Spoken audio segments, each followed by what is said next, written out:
Mark, I was out sprinting this morning. I hated it. No one enjoys running.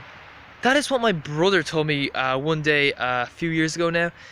And I just think it's so stupid. Like, you hate it because you have you have a poor aerobic fitness, poor aerobic base. You probably have none.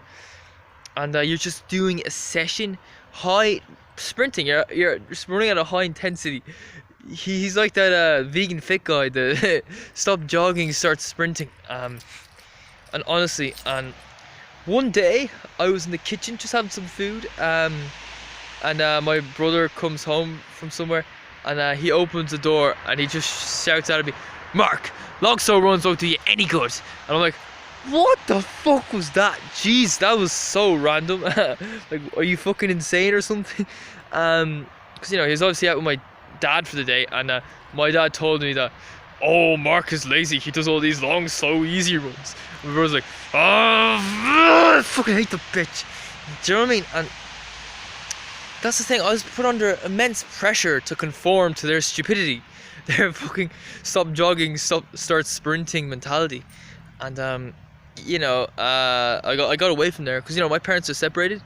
I moved out of there shortly after and moved in with my mother to get away from their insanity, their craziness.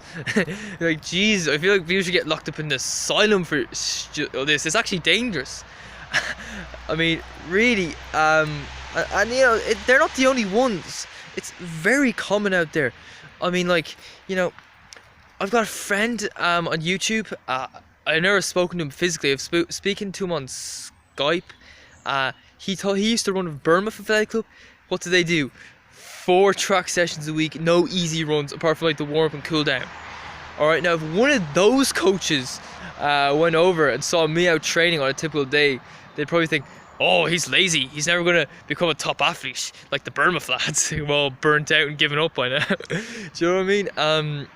Like, honestly, I mean, easy runs are the most important part of any runner's training. It's just crazy, the misunderstanding, the ignorance.